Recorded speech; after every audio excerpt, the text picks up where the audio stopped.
शर्म आनी चाहिए भाजपा के चाटुकार मंत्रियों को जो मोदी जी को बचाना चाहते हैं, अमित शाह को बचाना चाहते हैं। सवाल ये है कि मणिपुर जल रहा है मई से, आज हो गया है जुलाई, कब इनकी नींद टूटेगी? मणिपुर में होम मिनिस्टर साहब जाते हैं, एक शब्द नहीं बोलते हैं। देश के प्रधानमंत्री जी एक चुप्पी नहीं तोड़ रहे हैं। 26-27 सेकंड के आपने मरहम लगा दिया। अरे मणिपुर हिंदुस्तान का हिस्सा है, आप चाहते क्या हो? बजाय उस पर जवाब देने के आप तुलनात्मक बयान दे रहे हो। मौन सत्याग्रह क्या सफल हो पाएगा? बिल्कुल बिल्कुल, मैं कह सकता हूं, आज मैं हाथ जोड़ के धन्यवाद देता हूं, साधुवाद। और ये चेतावनी नहीं, ये तो संकल्प हो चुका है कि 2024 में इस तानाशाही शासक नरेंद्र मोदी को उखाड़ फेंकना संकल्प कांग्रेस के कार्यकर्ताओं ने, नेताओं के साथ साथ आम जनमानस ने ले लिया है। जो नीतियां जन विरोधी है, जो महिला विरोधी है, जो इस मुल्क के लिए जो नीतियां बन रही हैं और जो कि जनता के हित में नहीं है, उसके खिलाफ आंदोलन का बिगुल बज चुका है। राहुल जी ने इसकी शुरुआत 2013 से ही कर दी थी, जब ये भाजपा के नरेंद्र मोदी साहब पीएम बन के आए थे। 9 साल में राहुल जी अपने घर नहीं बैठे। राहुल जी खेत में गए, खलियान में गए, किसानों के बीच में गए, युवाओं के बीच में गए, मेरी उन बहनों के बीच में गए जहां अत्याचार हुआ, उत्पीड़न हुआ, यूपी से लेकर दिल्ली हो, किसी भी प्रदेश में। तो आज राहुल गांधी वो आवाज बन के घूम रहे हैं, लेकिन उस आवाज का गला घोटा जा रहा है, उसको दबाने की कोशिश की जा रही है। तो इस व्यवहार के खिलाफ हमारा ये मौन आंदोलन था, मौन सत्याग्रह है, और पूरे मुल्क में हो रहा है।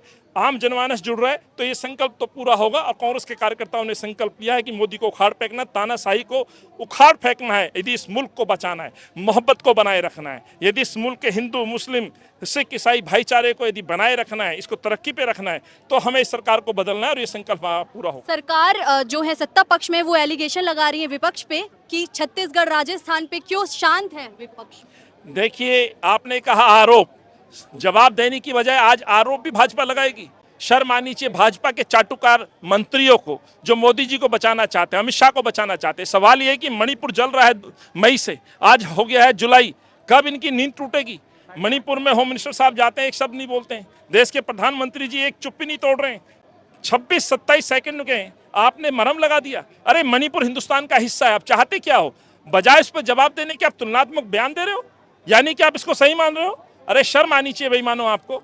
राहुल गांधी और कांग्रेस परिवार वो परिवार, इस मुल्क में कभी भी कोई वारदात हुई है तो उसके साथ खड़े रहे हैं। हम जंतर मंतर पे हैं, यहीं पे निर्भया के लेकर के एक आंदोलन हुआ था, उस परिवार से पूछिए साथ कौन खड़ा था? राहुल गांधी खड़ा था, कांग्रेस पार्टी खड़ी थी। राजस्थान में किसी बच्ची के साथ अन्याय होता, उसमें जेल में डालने का काम अशोक गहलोत सरकार करती है, उस परिवार के साथ खड़े होने का काम अशोक गहलोत जी करते हैं। शर्म आनी चाहिए इनको उदाहरण देने की। और स्क्रिप्टेड मसलों को बना करके सिर्फ अपने गुनाहों पे पर्दा डालने की जो कोशिश की जा रही है। सच्चाई यही है कि जवाब नहीं है नरेंद्र मोदी पे कि आखिर मई से जुलाई तक आप गए क्यों नहीं, आखिर मई से जुलाई तक आपने बयान क्यों नहीं दिया, आखिर आपने रिव्यू मीटिंग क्यों नहीं की। स्वाभाविक है, आप चुनाव लड़ना जानते हो, अपने आरएसएस और बीजेपी के परिवार को बड़ा करने के लिए इस मुल्क को आप बेचना चाहते हो। यही तो भाजपा का चरित्र है। इस चरित्र के खिलाफ यदि देश और राष्ट्र हित में कोई लड़ रहा है तो राहुल गांधी है। आप लाख आरोप लगाइए, वो डरने वाला नहीं है। एक एलिगेशन और लग रहा है विपक्ष में, उनका कहना है, सत्ता पक्ष का कहना है कि ये वीडियो मणिपुर से तब वायरल हुआ जब मानसून सत्र शुरू हुआ। ये विपक्ष का ही किया कराया है। वीडियो ओरिजिनल है या नहीं है? आप जो है इंटरनेट सेवा बंद कर देते हैं, आप वहाँ कर्फ्यू लगा देते हैं, आप लोगों को मारने के लिए जो अपने कार्यकर्ताओं के साथ भीड़ को भेजते हैं, एक समुदाय को मरवाते हैं, महिलाओं के साथ उनके साथ क्रूरता दिखाते हैं, और आप कहते हैं वीडियो मानसून सत्र में वायरल हुआ। जवाब तो आपको देना चाहिए कि इंटरनेट बंद क्यों है। मई से लेकर जुलाई तक इंटरनेट बंद है, बच्चों की पढ़ाई प्रभावित हो रही है। आपसे आज तक वहाँ के हालात सामान्य नहीं हुए हैं, और आप कह रहे हैं कि ये मानसून सत्र में वीडियो जारी हुआ है, और आप हम पे आरोप लगा रहे हैं। सरकार आरोप लगा रही है, तो पहली मर्तबा सुन रहे हैं। आरोप तो सरकारों पे लगते हैं, जवाब तो सरकारों को देने चाहिए। आरोप तो हमारे हैं विपक्ष के, आरोप तो मणिपुर की जनता के कि तुमने मणिपुर को जलने के लिए छोड़ दिया।